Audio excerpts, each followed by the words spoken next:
프린스턴 신학대학의 총장이었던 갈레스피 교수가 은퇴하고 난 다음에 이제 모교회로 돌아가서 주일학교 아이들을 가르치기 시작했습니다. 그러면서 부활절이 되었습니다. 자, 이렇게 말하죠. 예수님이 우리 죄를 대신해서 십자가에서 죽으셨어요. 그리고 다시 살아났습니다. 이렇게 이야기하니까 그 앞에 앉아있던 아이가 묻습니다. Is it true? 사실이에요? 이렇게 묻는 거예요. 이거 사실이지. 그러니까 그 아이가 하는 말이 It's impossible. 이거는 믿을 수 없는 이야기입니다. 라고 말을 했습니다. 부활을 믿을 수 있을까? 제가 아는 한 목사님이 이제 부활주일에 미션 스쿨에 가서 말씀을 전할 기회가 있었다고 합니다. 그래서 강당에 수많은 학생들이 모인 자리에서 부활에 대한 말씀을 전했습니다. 그리고 어떻게 해서 정말 부활하는지 부활의 증거들을 이야기했습니다. 그렇게 예배가 끝나고 이제 나가는데 그 앞에 목사님 앞에 두 학생이 나가면서 대화를 하는 거예요. 그 대화의 내용이 무엇인가 하니 부활이 있다고 믿는 사람도 있네. 그러면서 가더라는 거예요. 그러면서 이분이 충격을 받으면서도 야, 이 부활이라는 것이 아무나 믿는 것이 아니구나. 우리 예수 믿는 사람은 그냥 어릴 적부터 부활이 있다고 생각해서 부활을 믿고 이렇게 왔고 전혀 의심하지 않는데 더 많은 사람들이 부활에 대해서 믿지 못하는 사람들이 훨씬 더 많다는 겁니다. 특별히 지성인일수록 그래요. 과학을 믿는 사람일수록 더 부활에 대한 것들을 믿지 못합니다. 부활을 한 번도 경험해 보지 못했던 사람들, 그들은 이것을 믿지 못하죠. 오늘 본문의 내용은 부활을 첫 번으로 경험했던 사람들의 이야기입니다. 그 사람들 역시 예수님의 부활을 믿지 못했어요. 우리가 성경에 나온다고 이 사람들이 다 부활을 믿었다고 생각하는데 그렇지 않습니다. 특별히 마가복음은 부활 사건을 소개하면서 이들이 부활을 믿지 못했다는 것에 초점을 맞춰서 기록하고 있어요. 다른 복음서와 달리 특별히 마가복음은 그러면서 당시 사람들이 정말 부활을 전혀 믿지 않았던 사람들이 어떻게 해서 부활 신앙으로 가게 되었을까를 볼 수 있는 게 바로 마가복음의 내용이라는 겁니다. 이것이 마가복음 기록의 부활 기록의 초점입니다. 이 말씀을 보면서 부활 신앙이 어떻게 만들어지는가를 알 수 있습니다. 부활 신앙은 그냥 되는 것이 아닙니다. 자, 1절 말씀을 봅니다. 예수님의 무덤을 찾아가는 사람들의 이야기죠. 안식일이 지남에 막달라 마리아와 야고보의 어머니 마리아와 또 살로메가 가서 예수께 바르기 위하여 향품을 사다 두었다가, 자, 이들은 부활하신 예수님을 만나기 위해서 간 사람이 아니에요. 그렇죠? 여러분 오해해서는 안 돼요. 지금 이 사람들이 왜 갑니까? 죽은 예수의 시체에 향품을 바르기 위해서 간 사람이에요. 안식일 아침, 지금으로 말하면 주일날 아침에 예수님의 무덤으로 찾아간 사람들입니다. 예수님의 시체를 찾아간 사람이에요. 그것을 찾은 사람의 이름이 나옵니다. 막달라 마리아와 야고보의 어머니 마리아, 살로메. 막달라 마리아는 우리가 잘 알죠, 그죠? 이 귀신 들렸다가 치유받은 여인입니다. 그리고 야고보의 어머니 마리아, 이 분은 예수님의 어머니 마리아라고 이야기합니다. 그 추석가들이 예수님이 십자가에 죽으시고 부활하고 난 다음에는 이제는 예수님이 하나님으로서 다시 회복되어지는 사건이기 때문에 더 이상은 육신의 어머니의 이름을 따지 않고 예수님의 동생인 야고보의 이름을 따서 야고보의 어머니 마리아, 다시 말해서 예수님의 어머니가 같이 가고 있습니다. 세 번째 나온 사람 샬로메는 세베대의 아내입니다. 세베대의 아들이 누굽니까? 요한과 야고보죠. 그러니까 요한과 야고보의 엄마인 샬로메, 이 샬로메는 예수님의 이모입니다. 그래서 이 세 사람이 예수님께 가고 있습니다. 이들은 죽으신 예수님의 시신에 마지막으로 향품을 바르기 위해서 왔습니다. 예수님이 죽자마자 니고데모가 침향을 가지고 와서 예수님의 그 시체에 발랐죠. 그러나 한 3일이 지나고 난 다음에 다시 한번 향품을 바를 필요가 있어서 이 세 여인이 예수님의 죽은 시체를 찾으러 가고 있습니다. 그러면서 이들이 가면서 한 말이 무엇인지 한번 잘 보세요. 3절입니다. 서로 말하되 누가 우리를 위하여 무덤 문에서 돌을 굴려주리요. 이 사람들이 향품을 바르러 가면 유대인의 무덤은, 특별히 이제 부자의 무덤은 동굴 속에 있습니다. 그래서 무덤의 돌문을 열고 그 속에 들어가서 향품을 바를 수가 있습니다. 한국의 무덤이나 미국의 무덤하고는 좀 다르죠. 그러면서 이들의 가장 큰 고민이 무엇인가 하니 이 돌문을 어떻게 열 수 있을까라는 것이 고민입니다. 유대인의 돌무덤은 동굴 같은 곳에 무덤을 두고 이 경사로에서 돌을 굴려서 문을 닫습니다. 여러분들 저 그림을 보시면 이 돌문을 딸깍 닫으면 저걸 열려면 어떻게 엽니까? 혼자서 닫았더라도 열 때는 혼자서 열 수가 없는 구조예요. 그러다 보니까 이 사람들이 가면서 계속적으로 걱정합니다. 여기서 서로 말하되라는 것이 미완료인데 이 말은 무슨 말인가 하니 계속해서 그 말을 했다는 겁니다. 그 예수님을 이 무덤이 있는 곳까지 가면서 야, 누가 저 돌문을 열지? 조금 가다가 돌문은 어떡하지? 계속적으로 그 걱정인 가운데 돌문을 못 열면 향품을 바를 수 없기 때문이죠. 이들은 부활은 꿈에도 생각하지 않았습니다. 이것이 첫 번 부활의 현장입니다. 자, 무덤에 도착했을 때에 그들은 깜짝 놀랐습니다. 자신들이 걱정했던 돌문이 열려져 있었습니다. 4절을 보면 눈을 들어본 즉 벌써 돌이 굴려져 있는데 그 돌이 심히 크더라. 큰 돌이 굴러져서 무덤이 열려 있습니다. 열려진 돌문을 보면서 들어본 즉, 이 본다는 것은 계속적으로 봤다는 그런 의미예요. 또 보고 또 보고 보면서 저게 어떻게 열렸지? 보면서 누가 저걸 열어놨을까? 참 신기하네. 뭔지 그런 뜻이에요. 그러면서 이것들이 너무나 그들에게는 놀라웠던 사건입니다. 여인들은 무덤 안으로 들어갔습니다. 5절에 보니까 거기서 누구를 만납니까? 무덤에 들어가서 흰옷을 입은 한 청년이 우편에 앉은 것을 보고 놀라매 무덤에 들어가 보니까 한 사람이 흰옷을 입고 있습니다.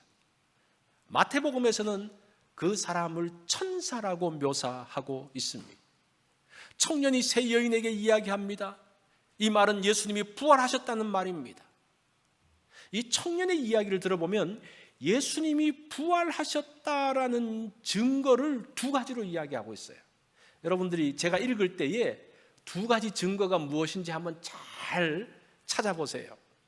청년이 이르되 놀라지 말라. 너희가 십자가에 못 박히신 나사렛 예수를 찾는구나. 그가 살아나셨고 여기 계시지 아니하니라. 보라, 그를 두었던 곳이니라. 가서 그의 제자들과 베드로에게 이르기를 예수께서 너희보다 먼저 갈릴리로 가시나니 전에 너희에게 말씀하신 대로 너희가 거기서 배우리라 하라 하신지라. 자, 여기서 두 가지를 이야기하고 있어요. 첫 번째는 6절은 빈 무덤에 대한 이야기입니다. 빈 무덤. 예수님이 못 박히시고 묻혔던 그 무덤, 여기에 예수님이 안 계신다라는 겁니다. 예수님의 무덤은 빈 무덤이라는 겁니다. 빈 무덤을 통해서 예수님의 부활을 설명하고 있습니다. 7절은 예수님의 말씀을 가지고 부활을 설명합니다. 예수님이 제자들과 베드로에게 부활하셔서 먼저 갈릴리로 가겠다라고 했는 거, 그 말씀 기억나지 않아? 그 말씀대로 예수님은 너희들보다 먼저 갈릴리로 가셨어. 예수님의 말씀이 부활의 증거라고 이야기를 합니다. 예수님이 도대체 무슨 말씀을 하셨을까?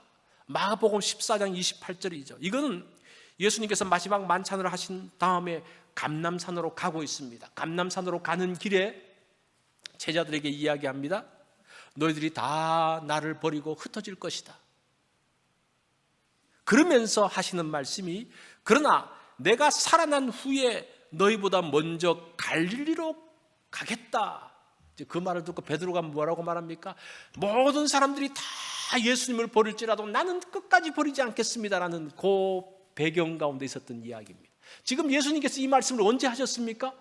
목요일 날 밤에 했어요. 우리 달력으로 말하면 목요일 날 밤에 말씀하셨어요.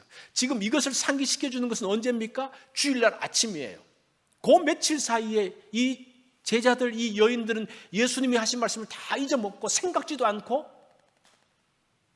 기억도 안 나는 거예요. 그것을 지금 천사가 상기시켜 주고 있습니다. 그러면서 가서 그의 제자들과 베드로에게 이르기를, 여기서 가서라는 말이 명령입니다. 가라 그런 말이에요. 떠나라 그런 말이에요. 떠나라. 제자들과 베드로에게 예수님이 먼저 갈릴리로 가셨다는 말씀을 전해라.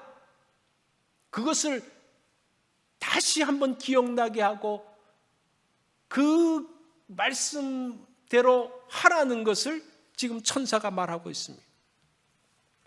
자, 부활을 믿는 것에는 두 가지가 있습니다. 첫 번째는 빈무덤이에요. 빈무덤. 이것은 눈으로 비어있는 무덤을 보는 거죠. 그런데 빈무덤이 부활의 증거로 충분할까? 그냥 예수님의 무덤이 비었다고 예수님이 부활하신 것을 믿을 수 있습니까? 모르죠. 누가 훔쳐갈 수도 있고 시신을 옮길 수도 있고 그 빈무덤은 사실은 부활의 증거로 충분하지 않습니다.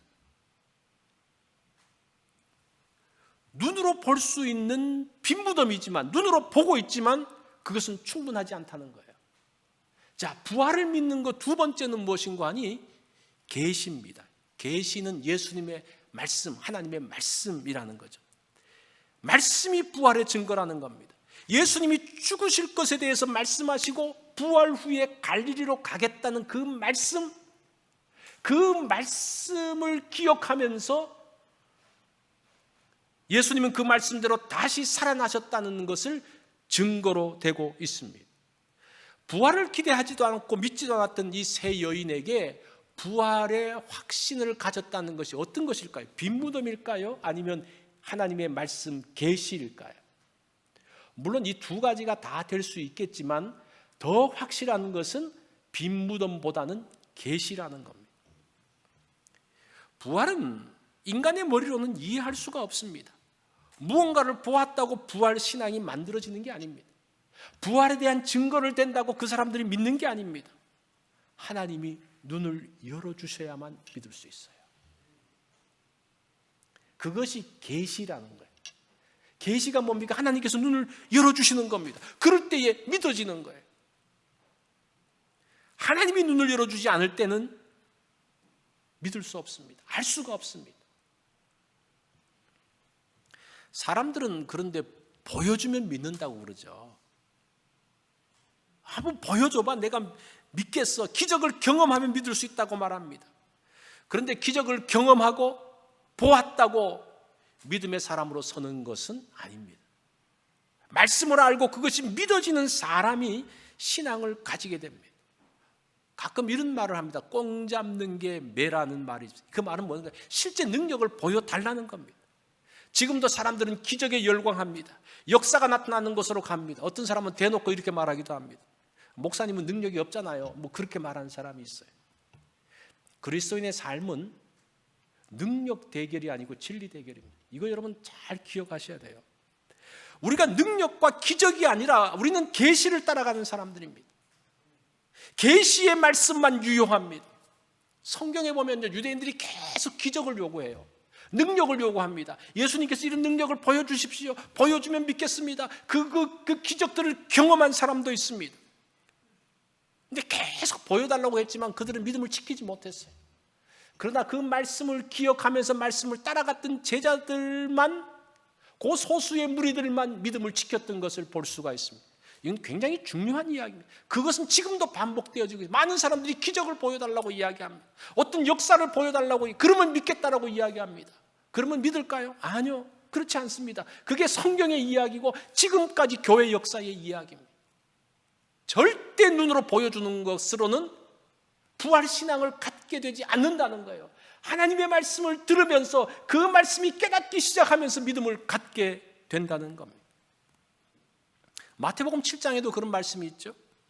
그날에 많은 사람이 나더러 이르되 주여 주여 우리가 주의 이름으로 선지자 노릇하며 주의 이름으로 귀신을 쫓아내며 주의 이름으로 많은 권능을 행하지 아니하였나이까. 그때에 내가 그들에게 밝히 말하되 내가 너희를 도무지 알지 못하니 불법을 행하는 자들아 내게서 떠나라. 내가 귀신을 쫓아냈다 이야기. 얼마나 놀라운 능력입니까? 주의 이름으로 많은 권능을 행했다고 이야기합니다. 병도 고치고 그 모든 놀라운 일들을 행했습니다. 그런데 그들을 향해서 예수님께서 모르겠다 그래요. 참 이건 충격적인 이야기입니다. 불법을 행하는 자들하고 이야기합니다. 이것들이 예수님 앞에서 인정되지 않는다는 거예요. 눈으로 본 것만으로는 충분하지 않다는 겁니다. 믿음이라는 게 뭡니까? 내가 그 말씀을 믿는 거예요. 하나님을 믿는다는 것은 하나님의 말씀을 믿는 것을 이야기하거든요. 그것이 믿음의 사람이라는 겁니다. 21절에 미리 그 답을 말씀해 주셔요. 나더러 주여 주여 하는 자마다 다 천국에 들어갈 것이 아니요 다만 하늘에 계신 내 아버지의 뜻대로 행하는 자라야 들어가리라. 아버지의 뜻은 뭡니까? 하나님의 말씀이라는 겁니다. 그 말씀을 따라가는 자가 인정을 받는다라고 이야기합니다. 여기서 우리가 오해한다는 거죠. 세상을 살면서 필요한 것들이 있습니다. 파워가 필요해요. 돈의 파워 필요하죠. 이 돈이 얼마나 힘이 있습니까? 그게 필요합니다. 완력의 파워가 있습니다. 이 조폭들이 힘을 가지고 윽박지르면요 문제가 해결이 돼요. 그죠? 그런데 실제 능력은 어디에 있는가? 이 법의 판결에 있습니다. 이 법조문에 있어요. 돈도 힘 있고 좋지만 돈 사용을 합법적으로 하지 않으면 문제가 생겨요. 우리가 그렇게 좋아하는 돈도 이게 잘못되면요 이것 때문에 큰 어려움을 당합니다. 이게 법이 그것을 가지고 딱 들이대면서 이게 옳은지 그른지를 이 법 조문이 들이댄다는 거예요. 힘이 있다고 다른 사람을 폭력을 행하면 이거는 뭐 정말 큰 문제가 생기죠. 우리가 이 미국 살면서 알 수 있지 않습니까? 이 선진국일수록 이 법의 힘이 얼마나 중요한지를 알 수가 있습니다. 이렇게 법조문이 더 파워가 있음에도 불구하고 사람들은 여전히 돈을 좋아하고, 그죠? 돈의 파워를 좋아하고 완력의 힘을 믿고 따라가는 것. 이게 신앙이나 세상살이나 똑같아요. 중요한 것은 어떤 파워나 어떤 힘이 아니라 진리고 원칙입니다. 이 조폭이 이렇게 덩치도 크고 힘이 세지만 정말 가느다란 여자 검사하고 붙으면 누가 이깁니까? 이 법조문을 대는 여자 검사가 이기는 거예요. 이게 세상의 이치라는 겁니다. 지금 성경의 원리도 똑같아요. 물론 신앙에 기적이 있습니다. 놀라운 역사가 있습니다. 하나님은 기적을 행하시는 분입니다. 이것을 부인하지 않습니다. 그런데 어떤 기적도 하나님의 계시의 말씀을 앞서지 못한다는 거예요. 여러분 이거 꼭 기억하셔야 돼요. 하나님의 말씀보다 어떤 기적들이 앞선다. 이거는 문제가 되는 겁니다.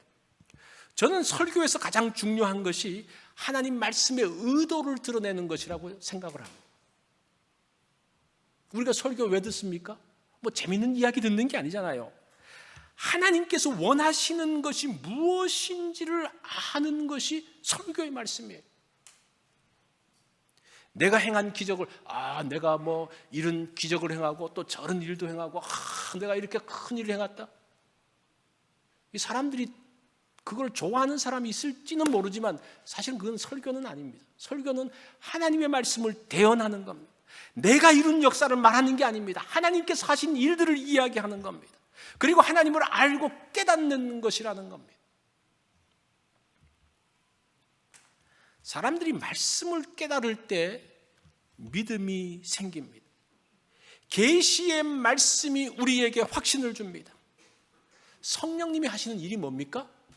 말씀을 기억나게 하시고 그 말씀을 깨닫게 하신다고 그러죠. 그것이 성령의 조명이라고 이야기해요. 그게 요한복음에 나오는 말씀이잖아요. 그래서 이 여인들이 예수님의 말씀을 기억하면서 부활에 대한 믿음이 생기기 시작했다는 겁니다. 그렇지만 이것으로 완전한 게 아니에요. 8절 말씀을 보면 이것도 참 이상한 내용이 나옵니다. 다 같이 한번 읽어볼까요? 시작. 여자들이 몹시 놀라 떨며 나와 무덤에서 도망하고 무서워하여 아무에게 아무 말도 하지 못하더라. 예수님이 부활하셨다는 소식을 이 여자들이 듣고 놀라 떨었다고 그래요. 이상하지 않습니까? 무서워서 아무 말도 못했다고 이야기하면 이게 도대체 무슨 일입니까? 우리는 그 부활, 예수님이 부활하셨다 하면 할렐루야, 아멘 그러면서 막 다니면서 이야기할 것 같은데 이 사람들은 두려워가지고 놀라서 아무 말도 못하고 있었다고 이야기합니다. 부활에 대해서 말을 하지 못했다고 그래요. 제자들이 부활을 공식적으로 말한 것은 오순절 이후입니다. 우리 예수님이 부활하시고 난 다음에 막 부활했다고 막 다닌 것 같죠? 성경에 그게 없어요. 공식적으로 본격적으로 부활 설교를 한 것이 사도행전 2장 이후에 나옵니다.